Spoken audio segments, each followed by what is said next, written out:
எவன் பஸ் இருக்கானோ அவனை எவ்வளவு தடுக்க முடியாது. திரும்பவும் ஆரம்பிக்கிறேன் ஸ்கிராச்ல இருந்து. நாளைக்கு டே 1. வணக்கம். நம்ம பவர் சிஸ்டம்ல சிஎல் வாத்வா அந்த புக்கோட புக் பேக் கொஸ்டின்ஸ் தான் வந்து பார்க்க போறோம். அந்த புக்குக்கு பின்னாடி பாத்தீங்கன்னா கிட்டத்தட்ட ஒரு 524 கொஸ்டின்ஸ் இருக்கு. அதுக்கு வெறும் கொஸ்டின்ஸ் ஆன்சர் மட்டும்தான் இருக்கும், சொல்யூஷன் டீட்டெயில்டா இருக்காது. ஸோ நம்ம டீடைல்டு சொல்யூஷன் வித் எக்ஸ்பிளனேஷனோட இந்த வீடியோல பார்க்க போறோம். இது ஒரு கம்ப்ளீட் சீரியஸ். ஸோ தொடர்ந்து சப்ஸ்கிரைப் பண்ணுங்க. நீங்க வரப்போற எல்லா வீடியோவும் பார்த்து கரெக்டா நோட்ஸ் எடுத்தீங்கனாலே நீங்க அந்த பவர் சிஸ்டம் புக்கு ஃபுல்லா கம்ப்ளீட் பண்ண மாதிரி இருக்கும். கிட்டத்தட்ட சிலபஸும் கம்ப்ளீட் பண்ண மாதிரி இருக்கும். முக்கியமான கான்செப்ட்ஸ் எல்லாமே வந்து அதுல கவர் ஆயிடும். ஓகே, வாங்க ஸ்ட்ரைட்டா கொஸ்டின்ஸ்குள்ள போகலாம். ஃபர்ஸ்ட் கொஸ்டின்ல என்ன கேட்டிருக்காங்கன்னா, ஆக்சுவலா surge impedance of 50 mile long UG cable is 50 ohm and for 25 miles length it will be எவ்வளோ அப்படின்னு கேட்டிருக்காங்க. அதாவது 50 மைல் யூஜி கேபிள் வந்து 50 ohm அப்படின்னு இருக்க பட்சத்துல 25 மைல் லென்த்துக்கு வந்து எவ்வளோன்னு கேட்கறாங்க. Surge impedance. ஃபர்ஸ்ட் நம்ம சர்ஜ் இம்பிடன்ஸ்னா என்ன அப்படின்றத பார்த்துடலாம். இது ஆக்சுவலா ஒரு சிம்பிள் கொஸ்டின் தான். இதுக்கு ஆன்சர் வந்து டைரக்டாவே வந்து 50 ohms தான். ஆனா இதுல எக்ஸ்ட்ரா இன்ஃபர்மேஷன் வந்து நம்ம இப்போ கொஞ்சம் பார்த்துடலாம். Surge impedance. First surge impedance பார்க்கறதுக்கு சர்ஜ் இம்பிடன்ஸ் எதுல இருந்து வருது? ஆக்சுவலா வந்து கேரக்டரிஸ்டிக்ஸ் இம்பிடன்ஸ்ல இருந்தா வந்து characteristic impedance ZC equal to root Z/Y. அதாவது impedance parameter by admittance parameter. ஓகேவா? Z வந்து பாத்தீங்கன்னா சீரியஸ் இம்பிடன்ஸ், அதாவது சீரியஸ்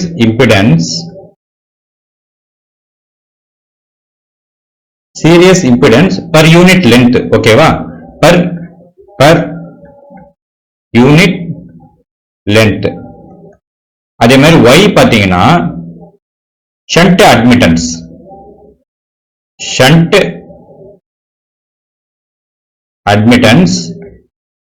பர் யூனிட் லென்த். ஓகேவா? இந்த Z பாராமீட்டரும் Y பாராமீட்டரும் ரெண்டுமே வந்து பர் யூனிட் லென்த்ல தான் வந்து வேரி ஆகுது. ஓகே, சோ ரெண்டுமே வந்து லென்த்ல வேரி ஆகுறதுனால இப்போ லென்த்தும் வந்து அடிபட்டுரும். சோ ZC வந்து இண்டிபெண்டன்ட் ஆஃப் லென்த். அப்ப இண்டிபெண்டன்ட் ஆஃப் லென்த் அப்படின்னா சோ 50 மைலுக்கு வந்து 50 ohms இருந்தா 25 மைலுக்கு வந்து 50 ohms தான் இருக்கு, இண்டிபெண்டன்ட் ஆஃப் லென்த். ஓகே, இதுல இன்னொரு இம்பார்ட்டன்ட் இன்ஃபர்மேஷன் என்னன்னா, இதுல ZC ஈக்குவல் டு Z/Y போட்டோம். இப்ப Z/Y வந்து ZC ஈக்குவல் டு இப்படி போடலாம். அதாவது R பிளஸ் J⍵L பை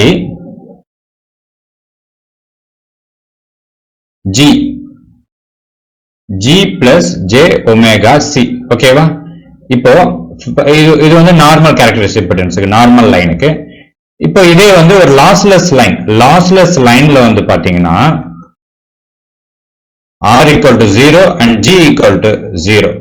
இது வந்து கண்டக்டன்ஸ், இது வந்து ரெசிஸ்டன்ஸ். ஓகே, ஷண்ட் கண்டக்டன்ஸ், இது வந்து சீரியஸ் ரெசிஸ்டன்ஸ். இது ரெண்டுமே வந்து 0. இப்போ 0 பட்சத்துல இப்பதான் வந்து நமக்கு வரும் surge impedance equal to L/C. ஓகேவா? இது ரெண்டும் அடிபட்டு போயிடும், இதுவும் அடிபட்டுரும். சோ மீதி இருக்க L/C. ஓகே, நம்ம இதுல இன்னொரு இம்பார்ட்டன்ட் தகவல் என்னன்னா, நெக்ஸ்ட் ஒரு இம்பார்ட்டன்ட் இன்ஃபர்மேஷன் என்னன்னா, இப்போ இந்த Z இருக்குல்ல, surge impedance of OH line வந்து பாத்தீங்கன்னா அப்ராக்சிமேட்லி 400 ohm வந்து இருக்கும். ஓகே, இது யூஜி கேபிளுக்கு பாத்தீங்கன்னா 40 ohm தான் வந்து இருக்கும். ஏன் அப்படி? யூஜி கேபிள், அண்டர் கிரவுண்ட் கேபிள்ல பொதுவா வந்து கெப்பாசிட்டன்ஸ் ஜாஸ்தியா தான் இருக்கும். கெப்பாசிட்டன்ஸ் ஜாஸ்தியா இருக்கும் போது சர்ஜ் இம்பிடன்ஸ் வந்து கம்மியா தான் இருக்கும். அதனாலதான் 14 வருது. ஓகே, இதே வந்து ஓவர் ஹெட் லைன்ல பாத்தீங்கன்னா இண்டக்டன்ஸ் வந்து ஜாஸ்தியா இருக்கும், கெப்பாசிட்டன்ஸ் கம்மியா இருக்கும். அதனாலதான் வந்து 400 ohm இருக்கு. இதுவும் இம்பார்ட்டன்ட். ஓகே, சோ இது ஒரு இம்பார்ட்டன்ட் இன்ஃபர்மேஷன் அண்ட் இது ஒரு இம்பார்ட்டன்ட் இன்ஃபர்மேஷன். நெக்ஸ்ட் கொஸ்டின் போலாமா? Second question. So for the load flow solution, இதுல என்ன கேட்டிருக்காங்க? For the load flow solution, quantity is normally specified at voltage control bus. Voltage control பஸ்க்கு என்னென்ன குவான்டிட்டிஸ் கேக்குறாங்க? பொதுவா நம்ம இதுல வந்து பாத்தீங்கன்னா 4 குவான்டிட்டிஸ் இருக்கும். P, Q, V and phase angle. ஓகேவா? இது P reactive power, voltage magnitude and phase angle. Okay. So load flow solution அப்படின்றது வந்து எதுக்கு பண்றோம் அப்படின்னா, ஒரு பவர் சிஸ்டம் அந்த நெட்வொர்க் வந்து நம்ம பில்ட் பண்றோம் இல்ல டிசைன் பண்றோம் அப்படின்னா அதுக்கு வந்து எந்த அளவுக்கு நம்ம கரெக்டா பண்ணணும்னு அந்த டிசைன் பேராமீட்டர்ஸ் தேவை. அந்த பேராமீட்டர்ஸை வச்சு அனாலிசிஸ் பண்ணி லோட் ஃப்ளோ மெத்தட்ஸை யூஸ் பண்ணி நம்ம கண்டுபிடிக்கணும். ஸோ சம் பேராமீட்டர்ஸ் நமக்கு தெரிஞ்சிருக்கும். அது தெரிஞ்ச பேராமீட்டர்ஸ் வச்சு தெரியாத பேராமீட்டர்ஸை கண்டுபிடிச்சு அது வந்து பேலன்ஸா இருக்கா இல்லையான்னு சிஸ்டம் வந்து கண்டுபிடிக்கலாம். அதுக்கு தான் வந்து லோட் ஃப்ளோ சொல்யூஷன் யூஸ் பண்றாங்க. ஓகே. பொதுவா பாத்தீங்கன்னா பஸ் கிளாசிபிகேஷன்ல பாத்தீங்கன்னா 3 டைப் ஆஃப் பஸ்ஸஸ் வந்து இருக்கும். 3 டைப் ஆஃப் பஸ்ஸஸ் வந்து இருக்கும். Bus classification. ஓகேவா? சோ லோட் பஸ் அப்படின்னு சொல்லலாம். அப்படி இல்லைன்னா இதை வந்து PQ பஸ் அப்படின்னு கூட சொல்லுவாங்க. PQ பஸ் அப்படின்னு சொல்லுவாங்க. அதே மாதிரி ஜெனரேட்டர் பஸ் இல்லைன்னா வந்து இதுதான் வந்து வோல்டேஜ் கண்ட்ரோல்டு பஸ்.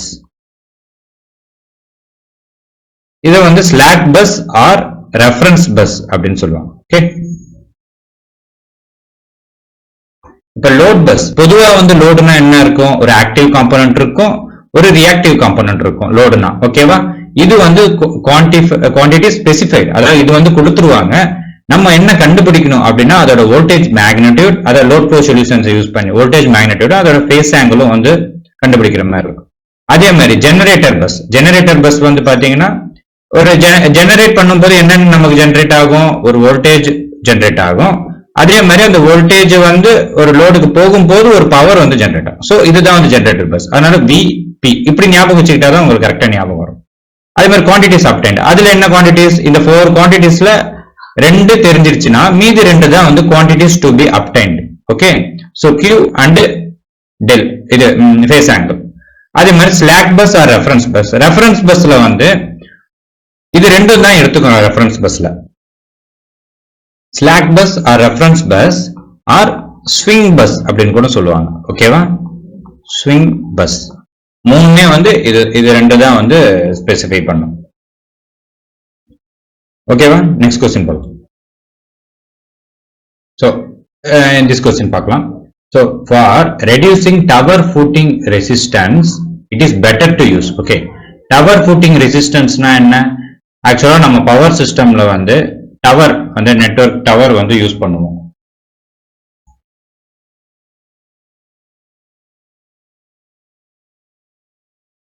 இது மாதிரி டவர் வந்து யூஸ் பண்ணுவோம். ஓகேவா?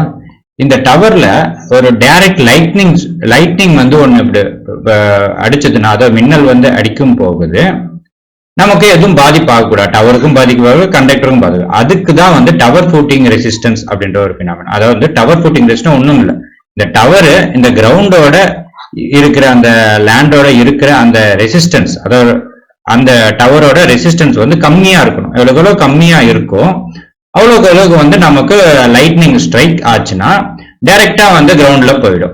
இப்போ ரெசிஸ்டன்ஸ் கம்மியா இருக்கணும், என்ன ஆகணும்?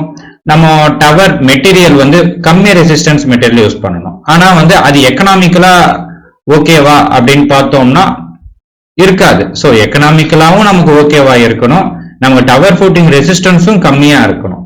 ரெண்டுமே பார்த்து தான் பண்ணணும். அதுக்காக தான் வந்து சில மெத்தட்ஸ் எல்லாம் யூஸ் பண்றோம். டவர் ஃபூட்டிங் ரெசிஸ்டன்ஸ் எவ்வளவு இருக்கணும் அப்படின்னா, இப்போ 66 kV லைனுக்கு பாத்தீங்கன்னா நமக்கு ஒரு அப்ராக்சிமேட்டா ஒரு 10 ohms இருக்கணும். ஓகே, இது 400 kV லைனுக்கு ஒரு 80 ohms இருக்கணும். ஓகேவா? அந்த டவர் ஃபூட்டிங் ரெசிஸ்டன்ஸே எதை பொறுத்து இருக்கும்? இந்த சாயிலோட லென்த், அதோட டைப்பு, அதோட ஈரப்பதம், எல்லாம் உப்புத்தன்மை எல்லாமே சார்ந்ததா வந்து இருக்கும். ஓகேவா? அது வந்து நம்ம என்னென்ன மெத்தட்ல வந்து கம்மி பண்ணலாம் அப்படின்னா 2 மெத்தட். ஓகேவா? ஒன்னு கிரவுண்ட் ராட்ஸ் யூஸ் பண்ணி பண்ணலாம், இன்னொன்னு வந்து கவுண்டர் பாய்ஸ். ஓகேவா? ஆன்சர் வந்து சி தான். கிரவுண்ட் ராட்ஸ் அப்படின்னா கெமிக்கல் வந்து யூஸ் பண்ண முடியாது. ஏன் இதுல வந்து இன்னொன்னு கெமிக்கல் இருக்கா? இந்த கெமிக்கல் வந்து எதுக்கு யூஸ் பண்ணுவாங்க அப்படின்னா, இந்த கெமிக்கலை யூஸ் பண்ணி ரெசிஸ்டன்ஸ் வந்து கம்மி பண்றது எங்க யூஸ் பண்ணுவாங்கன்னா சப்ஸ்டேஷன்ஸ்ல யூஸ் பண்ணுவாங்க. சப்ஸ்டேஷன்ஸ்ல அதோட சாயிலோட தரத்தையே வந்து மாத்தி இருப்பாங்க. ரெசிஸ்டன்ஸ் இது பண்றதுக்கு, தரத்தை இம்ப்ரூவ் பண்றதுக்கு வந்து சப்ஸ்டேஷன்ல மட்டும் தான் யூஸ் பண்ணுவாங்க. ஏன்னா அது ஒரு சின்ன ஏரியா தான். இதே வந்து ஒரு டவர்னா வந்து அங்கங்க போகணும், அது விவசாய நிலங்கள் எல்லாம் வர்றதுனால அது வந்து பிராக்டிக்கலா பாசிபிள் இல்லை. So ground rods and counterpoise இது ரெண்டு மட்டும் தான் வந்து யூஸ் பண்ணுவாங்க. ஓகேவா? இப்ப கிரவுண்ட் ராட் அப்படின்னா வந்து என்னது? ஆக்சுவலா தின் ராட்ஸ். ஓகேவா? கிரவுண்ட் ராட்ஸ் எப்படின்னா வந்து தின், இந்த டவரோட இந்த எண்டு பகுதியில இருந்து தின் ராட்ஸ், ஆனா வந்து ஒரு லென்த்தி ராட்ஸ். ஓகேவா? தின் ராட்ஸ் லென்த்தி ராட்ஸ் வந்து உள்ளார நிறைய இடத்துல வந்து இப்படி இப்படி இப்படி ஸ்ட்ரைட்டா வந்து இதுதான் லேண்ட்னா அதுக்குள்ள வந்து பிளேஸ் பண்ணியிருப்பாங்க. ஓகேவா? பிளேஸ் பண்ணி அதோட இதை வந்து இன்க்ரீஸ் பண்ணிக்கலாம். இன்னொன்னு தின் ராட்ஸ், அதாவது லாங் ராட்ஸா இருக்கணும். அப்படி இல்லைன்னா சின்னதா ராட்ஸ் இருந்ததுன்னா நிறைய வந்து உள்ளார வந்து இது பண்ணி வச்சிருப்பாங்க. ஓகேவா? இதுதான் வந்து கிரவுண்ட் ராட் மெத்தட். ஓகே. இன்னொன்னு கவுண்டர் பாய்ஸ். இன்னொன்னு வந்து கவுண்டர் பாய்ஸ். கவுண்டர் பாய்ஸ்னா என்ன? ஆக்சுவலா கவுண்டர் பாய்ஸ் அப்படின்றது வந்து ஒரு ஹரிசாண்டல் galvanized ஸ்டீல். அது வந்து below the ground using the high resistivity soil area. இந்த பிலோ த கிரவுண்ட்ல ஒரு galvanized லைனை வந்து ஒரு இப்படி பேரலா அதை வந்து உள்ளார ஒரு குறிப்பிட்ட மீட்டருக்கு கீழே புதைச்சு அதை வந்து இதுல கண்ட்ரோல் பண்ணியிருந்தா அது வந்து கவுண்டர் பாய்ஸ். இது கவுண்டர் பாய்ஸ் அண்ட் இது வந்து கிரவுண்ட் ராட். ஓகேவா? இது ரெண்டும் தான் வந்து யூஸ் பண்றாங்க. ஸோ ஃபோர்த் கொஸ்டின் பார்க்கலாம். ஃபோர்த் கொஸ்டின் என்ன கேட்டிருக்காங்க? Positive negative zero sequence impedance of the solidly grounded system. Okay. Under steady state condition always follows the relation. Okay, steady state condition solidly grounded system. Okay, பொதுவா வந்து இந்த sequence impedance, அதாவது positive negative zero sequence impedance வந்து நம்ம வந்து ஒரு 3 parameters தான் பார்ப்போம். ஒன்னு வந்து transmission lines. Okay, transmission. So first one வந்து transmission line. Okay, transmission line. ரெண்டாவது டிரான்ஸ்ஃபார்மர். மூணாவது அல்டர்னேட்டர். ஓகேவா? இதுல டிரான்ஸ்மிஷன் லைனும் டிரான்ஸ்ஃபார்மரும் வந்து ஸ்டாட்டிக். ஓகேவா? இது மூவ்மெண்ட் இல்லை. ஆனா அல்டர்னேட்டர் வந்து டைனமிக் ஒன். பொதுவா இந்த டிரான்ஸ்மிஷன் லைனும் டிரான்ஸ்ஃபார்மரும் பாத்தீங்கன்னா Z1 positive impedance equal to negative impedance. ஓகேவா? ஆனா Z0 வந்து ஜாஸ்தியா இருக்கும். Z1 விட Z2 விட வந்து ஜாஸ்தியா இருக்கும். ஓகேவா? அப்ப Z0 அதிகமா இருக்கிறது பாத்தீங்கன்னா இது ரெண்டுத்துல ஏதோ ஒன்னா இருக்கும். ஆனா இப்போ நம்ம ஃபார் சாலிட்லி கிரவுண்டட் சிஸ்டம் வந்து பாத்தீங்கன்னா Z0 வந்து கம்மியா இருக்கும். அப்போ இதுதான் வந்து ஆன்சர். ஏ தான் வந்து ஆன்சர். ஓகே. ஸோ Z0 விட நெகட்டிவ் இம்பிடன்ஸ் ஜாஸ்தியா இருக்கும், அதை விட பாசிட்டிவ் இம்பிடன்ஸ் இன்னும் ஜாஸ்தியா இருக்கும். எவ்வளவு ஜாஸ்தியா இருக்கும்? இது வந்து அல்டர்னேட்டரோட parameter. Z1, Z2, Z0. Okay. Z1 பாத்தீங்கன்னா 12% இருக்கும். எதுல? சப்ட்ரான்சியன்ட் ஸ்டேட்ல 12% வந்து இருக்கும். ஓகேவா? இதே சேம் Z1 வந்து 20% இருக்கும். எப்பனா டிரான்சியன்ட் ஸ்டேட்ல, டிரான்சியன்ட் ஸ்டேட். ஓகே. அதே மாதிரி அதே சேம் Z1 வந்து 110% இருக்கும். அது எப்பனா ஸ்டெடி ஸ்டேட்ல.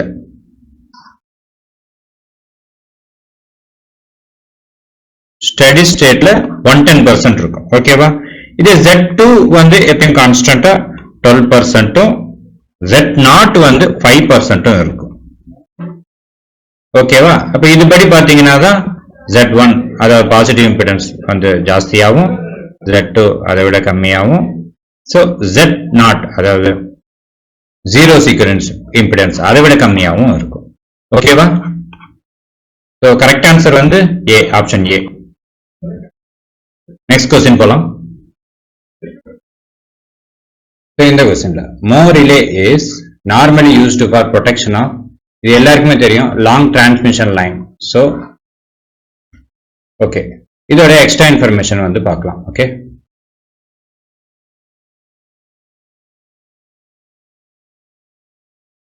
மோ ரிலே வந்து பாத்தீங்கன்னா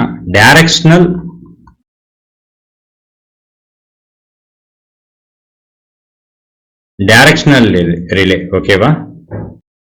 இது வந்து வோல்டேஜ் ரிஸ்ட்ரைன்ட் டைரக்ஷனல் ரிலே அப்படின்னு சொல்லலாம். Directional relay voltage ரிஸ்ட்ரைன்ட்.